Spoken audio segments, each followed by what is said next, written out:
Okay, अभी हम लोग देखते हैं what are the differences between thermodynamics and heat transfer. ठीक है, तो पॉइंट्स के फॉर्म में इनको लिख देते हैं, सिंपल हैं, आप उसी से समझ जाएंगे।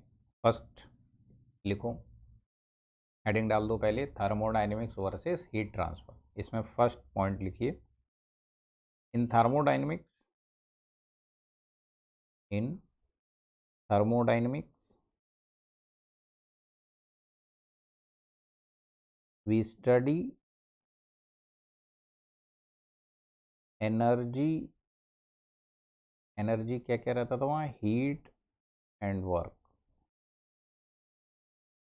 वी स्टडी हीट और work energy transfer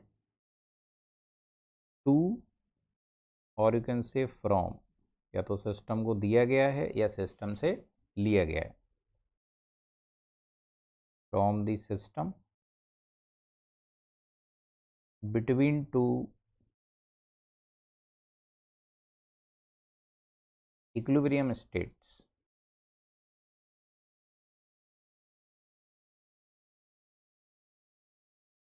between two equilibrium states,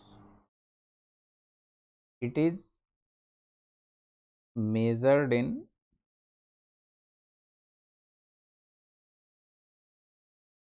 joule और kilo joule. Okay, second point, while in heat transfer, while in heat transfer we study rate of energy. यहाँ एनर्जी हीट होगी, बस यहाँ पर work की बात नहीं करेंगे। ठीक है, rate of energy transfer to, from और through the system, through the system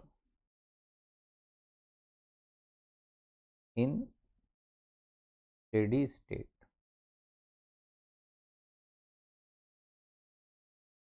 It is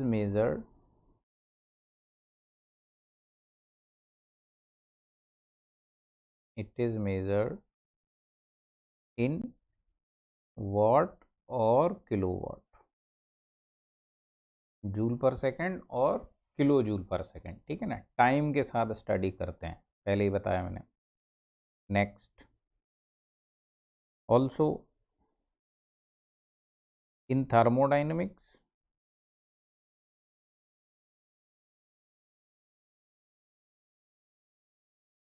we study temperature as a property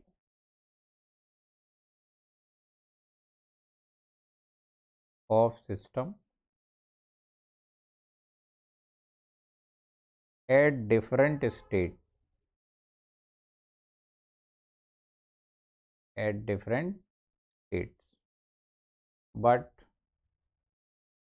in heat transfer we study temperature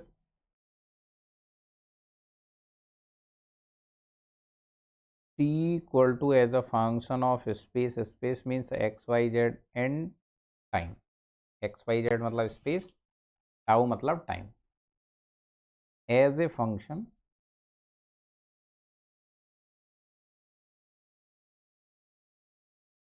of space and time,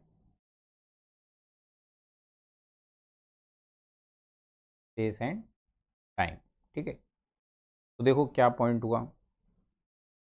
पहला तो आपसे कह रहा है, in thermodynamics we study energy transfer to और from the system between two equilibrium states. ठीक है, दो इक्विलिब्रियम स्टेट, जैसे हम पीवी डायग्राम बनाते थे, उस पर पीवी डायग्राम, एक ये स्टेट है, एक ये स्टेट है, स्टेट वन से स्टेट टू, लेट से इस पाथ से गए। अब इस पाथ में सिस्टम में कितना हीट ट्रांसफ़र या तो सिस्टम को दिया है या सिस्टम को लिया है, टू और फ्रॉम, ठीक है, या कितना वर्क दिया है या कितना वर्क लिया है। तो वो दो स्टेट के बीच में उसको मेज़र किया जाता था किस में, जूल में या फिर किलो जूल में, है ना। अब स्टेट वन से स्टेट टू में कितने टाइम में गए हैं उससे कोई फ़र्क नहीं पड़ता था। We were not doing the study of time, time के रेस्पेक्ट में इसकी कोई भी स्टडी नहीं चल रही थी, ठीक है। टोटल जूल में कितना हीट लेन देन हुआ है, कितना वर्क एक्सचेंज हुआ है, उसका स्टडी किया जाता था बस, ठीक है। बट यहाँ इक्विलिब्रियम स्टेट था, यहाँ स्टडी स्टेट है। स्टडी स्टेट का मतलब कंटिन्यूअस, कंटिन्यूअस प्रोसेस है। स्टडी स्टेट का मतलब होता है कंटिन्यूअस, जैसे स्टडी स्टेट फ्लो मतलब कंटिन्यूअस फ्लो चलता रहता है। तो यहाँ क्या होता है, उसमें प्रोसेस यहाँ से यहाँ हुआ, एक बार हीट ट्रांसफ़र हुआ, दैट्स इट, उसको जूल में मेज़र कर लिया, काम खत्म। बट यहाँ क्या है, हीट ट्रांसफ़र में we study rate of energy और हीट ट्रांसफ़र टू फ्रॉम और थ्रू। टू फ्रॉम और थ्रू कैसे, जैसे ये एक बॉडी है, इससे हीट लिया गया, दूसरा एक बॉडी है, उसको हीट दिया गया, लेकिन बीच में मान लो आपने एक रॉड लगा दिया ऐसे, तो इससे तो हीट ले रहे हो बॉडी वन से, ठीक है, ये फ्रॉम हो गया। You are taking heat from body one, you are giving heat to body two, but it is passing through the body three, है ना। ये जो बीच में रॉड है इससे पास कर रहा है, थ्रू कर रहा है, ठीक है।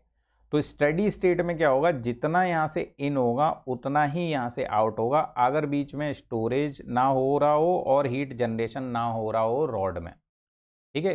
तो जितना यहाँ से लेगा उतना ही यहाँ देगा, तो उसके थ्रू हीट जो सप्लाई हुआ स्टडी स्टेट में कांस्टेंट रहेगा, ठीक है। और टेम्परेचर डिफरेंट डिफरेंट सेक्शन पे डिफरेंट डिफरेंट होगा, बट किसी भी टाइम पर वो सेम रहेगा। जैसे इस पहले सेक्शन पे टेम्परेचर T1 है तो वो T1 ही रहेगा, फर्स्ट सेकंड पे भी, सेकंड हर समय उतना ही रहेगा। दूसरे सेक्शन पे कम हो सकता है टेम्परेचर, बट वो उतना ही रहेगा, वो टाइम के साथ चेंज नहीं होगा। ये मतलब होता है स्टडी स्टेट का, ठीक है।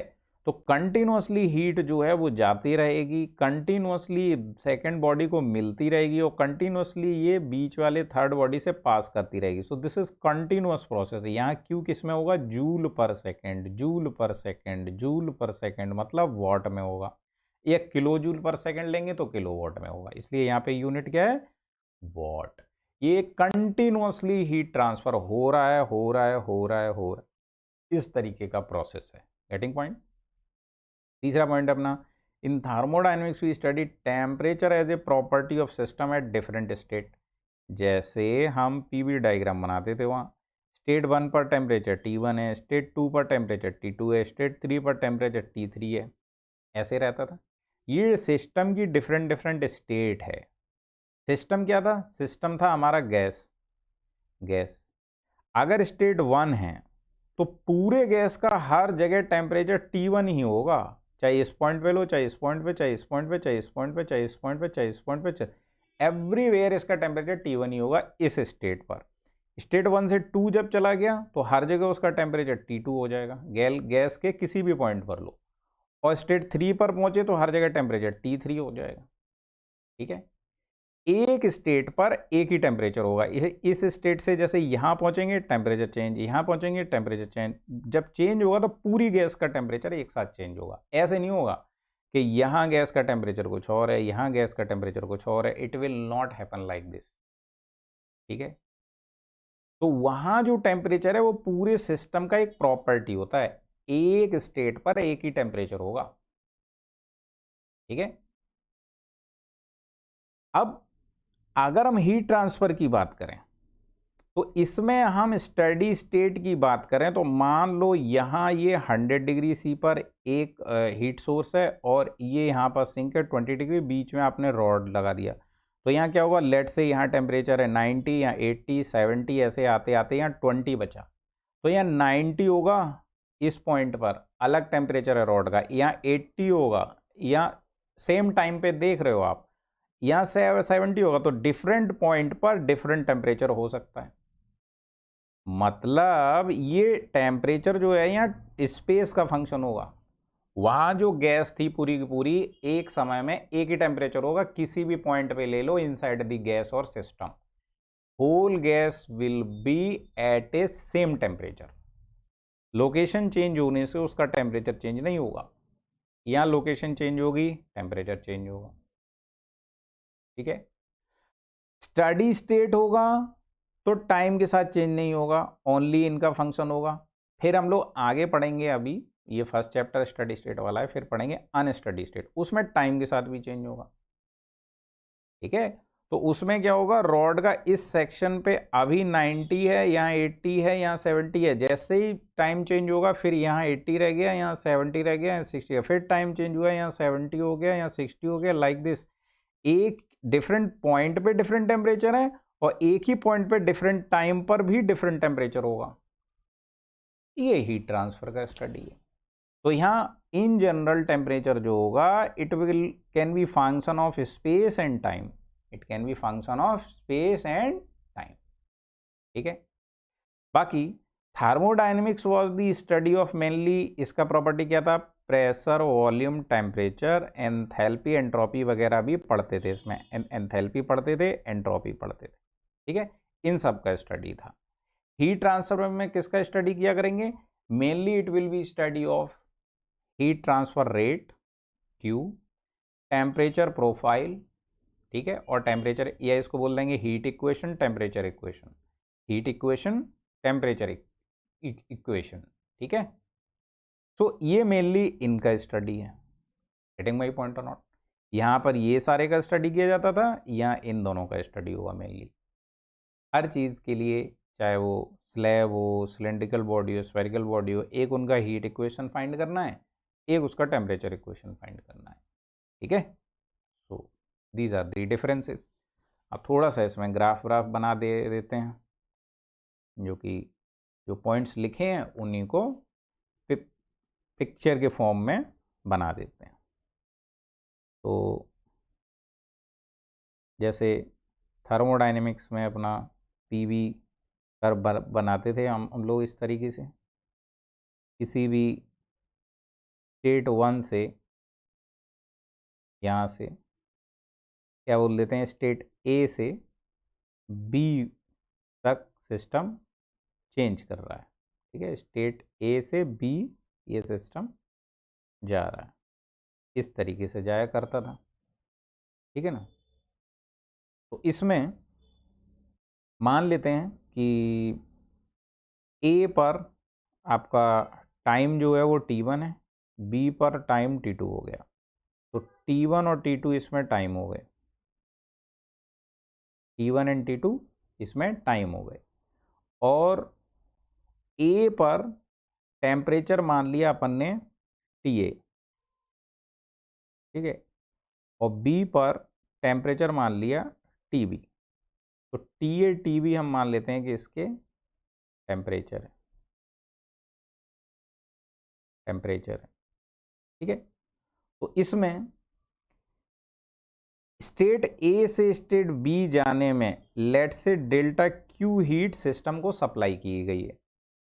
तो पीवी डायग्राम के अंडर में जो एरिया होता था वो किसकी वैल्यू देता था, वर्क ट्रांसफर की वैल्यू दे देता था। तो ये जो एरिया है ये आपको वर्क ट्रांसफर की वैल्यू दे देगा। ठीक है, साथ में इसका इंटरनल एनर्जी में क्या चेंज होगा वो पता कर सकते हैं, किसकी हेल्प से पता किया करते थे, फर्स्ट लॉ की हेल्प से पता किया करते थे। तो यहाँ पे देखो ए से बी जो प्रोसेस है उसके लिए फर्स्ट लॉ लगा दो, तो फॉर एनी प्रोसेस, ऐसे लिखो, फॉर एनी प्रोसेस ए से बी में delta Q equal to delta U plus delta W, ये इसका फर्स्ट लॉ हो गया। ठीक है, यहाँ पर Q जो है ये भी जूल में होगा, U होगा ये भी जूल में होगा, और वर्क डन होगा ये भी जूल में होगा। ठीक है, नाउ यहाँ पर एक स्टेट से दूसरी स्टेट में गए हैं, टाइम T1 T2 है, लेकिन total time T1 to T2 कितना लगेगा उसका कोई स्टडी नहीं रहता है। कि ये यहाँ से यहाँ 10 सेकंड में जाना चाहिए या 1 घंटे में जाना चाहिए, या क्वाजी स्टैटिक प्रोसेस है, इनफाइनाइट टाइम लेगा from here to here, we don't know. तो यहाँ टाइम मैंने लिख तो दिया है, बट टाइम बेस्ड स्टडी ना इसकी थी ना इसकी थी ना इसकी थी, ठीक है। So this is the thing. अभी हीट ट्रांसफर की बात करें तो हीट ट्रांसफर में किस तरह रहता है, here system will be like this. मान लो ये सिस्टम है अपना, इस सिस्टम में लेट से स्टडी स्टेट में क्यू, यहां से हीट जो है वो सप्लाई हो रहा है कंटिन्यूअसली, इसको इन कराया जा रहा है, क्यू इन है ना, सप्लाई किया जा रहा है। अब ये कंटिन्यूअसली सप्लाई हो रहा होगा तो इसका यूनिट क्या होगा, जूल पर सेकेंड में इसका रेट फाइंड करेंगे, है ना, या इसी को लिखेंगे वॉट, इसमें लिखेंगे वॉट। उसके बाद इसके अंदर हो सकता है कि क्यू जनरेशन भी हो रहा हो, क्यू जनरेशन भी हो रहा हो, उसका भी रेट होगा जूल पर सेकेंड और पर यूनिट वॉल्यूम, ऐसा कुछ क्वेश्चंस में दिया जाया करेगा। या वो कुछ क्यू स्टोर भी कर सकता है, मान लो मटेरियल क्यू स्टोर, अगर इसकी भी वैल्यू दी गई होगी तो ये भी वॉट में होगा, जूल पर सेकेंड होगा, पर यूनिट वॉल्यूम होगा, ठीक है। उसके बाद एग्जिट भी हो रहा होगा कुछ क्यू, तो उसको अपन क्यू आउट की तरह लिख देंगे, ये हो गया। ये भी वॉट में होगा आपका, ठीक है, जूल पर सेकेंड में होगा और ये भी वॉट में होगा, ठीक है। यहां भी फर्स्ट लॉ वैलिड रहेगा, हमने आपको बताया। तो यहां पे आप लिखेंगे फॉर स्टेडी स्टेट। यहां एक प्रोसेस नहीं है कि स्टार्ट हुआ और खत्म हो गया, यहां कंटिन्यूअसली हीट दी जा रही है, कंटिन्यूअसली हीट जनरेट कर रही है और कंटिन्यूअसली स्टोर कर रही है और कंटिन्यूअसली बाहर भी निकल रही है। सो स्टडी स्टेट के लिए लिखेंगे आप फॉर स्टडी स्टेट।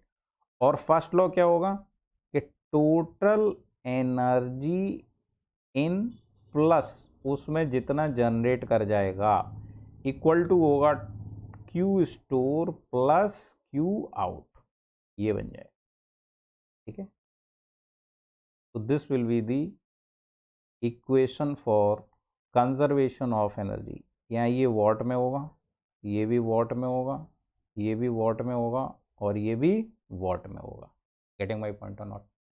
जैसे मान लो आप हर सेकेंड 10 इसको प्रोवाइड करा रहे हो, 20 उसमें जनरेट कर जा रहा है, तो टोटल 30 हो गया। उसमें से 5 मान लो ये अपने पास बचा ले रहा है, एब्जॉर्ब कर ले रहा है, स्टोर कर ले रहा है, रोक ले रहा है, तो बाहर कितना जाएगा, टोटल 30 है, 5 इसने अपने पास रख लिया, तो बाहर कितना निकल पाएगा, 25। तो दिस इज हाउ 10 + 20 = 5 उसने अपना स्टोर करके रख लिया और 25 आउट भेज दिया। So this will be the Q in plus Q generation and this will be the Q store plus Q out. Total energy will be conserved. Energy यहाँ disappear तो नहीं हुआ कहीं भी, ठीक है। अब क्यू जनरेशन कैसे किया जाता है, मान लो कि यहाँ पे कोल बर्न किया जा रहा है, फर्नेस है कोई, कोल बर्न कर रहे हो, एनर्जी अपने आप थोड़ी, कुछ नहीं है वहाँ से एनर्जी थोड़ी जनरेट हो जाता है। Energy can neither be generated nor be destroy, create नहीं किया जाता। क्यों जनरेशन का मतलब यहाँ ये थोड़ा ना कि एनर्जी क्रिएट कर दिया गया। क्यों जनरेशन का मतलब होता है जैसे ये कोई फर्नेस है, उसमें आप कोल बर्न कर रहे हो, ठीक है, एक फॉर्म से दूसरे फॉर्म में कन्वर्ट कर रहे हो।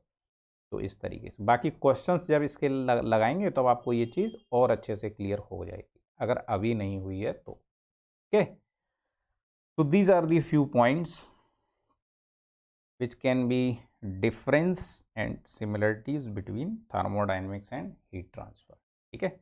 चलो नेक्स्ट पॉइंट की तरफ बढ़ते हैं, मोड्स ऑफ हीट ट्रांसफर।